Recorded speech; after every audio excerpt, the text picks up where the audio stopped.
Hi everybody, this is Oksana, and today I'm going to show you this technique right here. This isn't a finished piece that I'm making.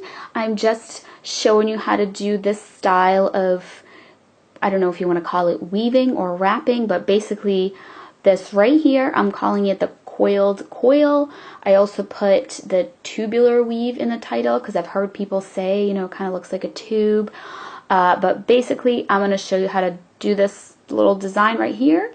And then you can incorporate it in whatever you want, pendants, rings, bracelets. So if you want to see how to do this, then keep watching. So the first thing you need is a really long coil. This is just a single coil, like if you were just to take a wire and coil a thin weaving wire around it. Except in this case, I did it on the coiling gizmo, which is like a little tool. It's kind of hard to make a really long one on there because you have to kind of keep moving it off. The thing that you coil on is really short. So anyways, if you coil around a wire, yours would already be around a wire, but mine is not, so I'm putting a wire through here. Normally I do 28 gauge and 24, but today I did 26 just because this is for something that I'm making, but normally 28 works well. So I'm just putting a thin wire through it, and usually I take about twice the length of this wire that goes through it as there is of the coil, because as you coil around, which we're going to do next, around a base wire, this is going to kind of spread out a little bit. Alright, so once I have it on, I kind of slide it to the end. So here's my little end here. And I'm really bad at measurements, so don't don't ask me like how long do you need for it to be a certain amount. Like, I have no idea. I just guess, and I try to make things longer than they are so I can remove the excess, but I know there are like formulas and spreadsheets out there, so if you're that kind of person that is very analytical and numerical, then you can do that.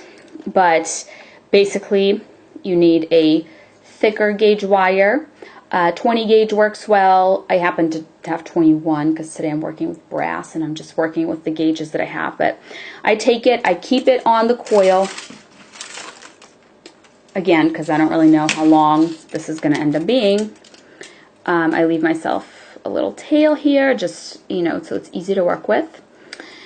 This little tail, you can cut it off right now, you can cut it off afterwards. It's really up to you. Let me try and get closer here.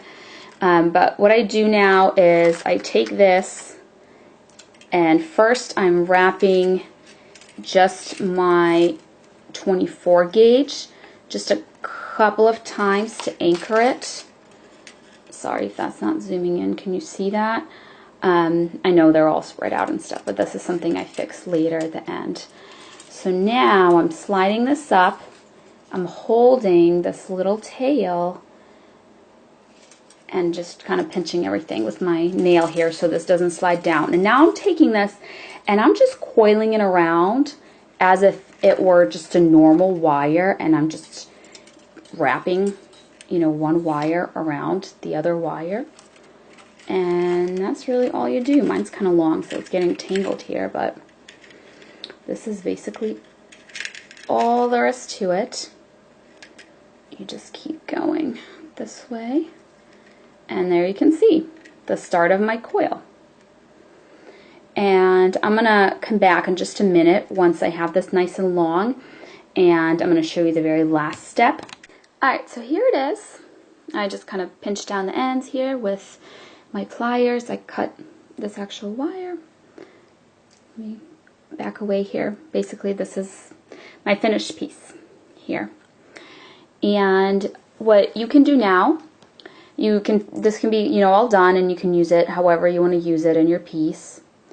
Or if you want to make it even fancier than it already is, then you can take some more wire. I'm just going to keep mine on the spool here. I am going to use 24 gauge just because this is what I happen to have on hand. You can use 26 gauge as well. I'm sorry, not 26 gauge, 22 gauge.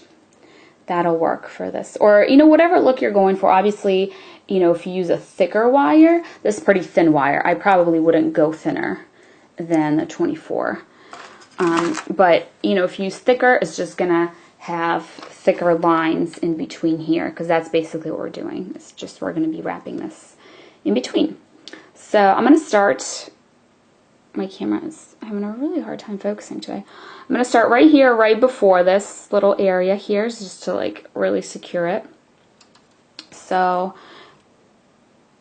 I'm going to do one little loop, and then I'm going to start overlapping now over the other weave here.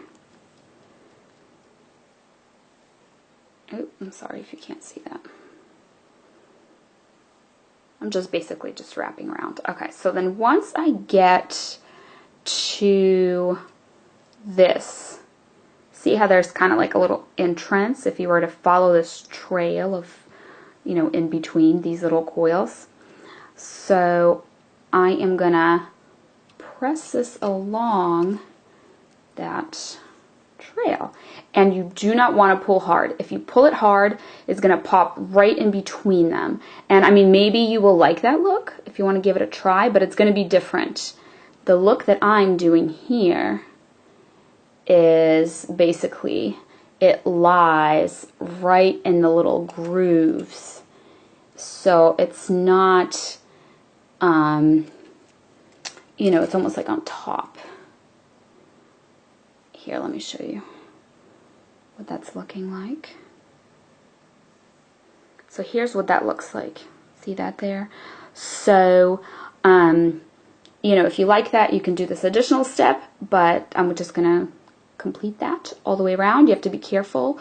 Look all the way around as you're doing this. Do it slowly, because you might slip and not be in the groove, and then it's all like crooked or something. So you kind of have to be careful with this. Take your time, but basically this is what I am going to continue doing. Alright, so here it is when it is all done. And you can just incorporate it into whatever piece you want to incorporate it into. You can even make a little bracelet out of it, but that's it. That's the coiled coil.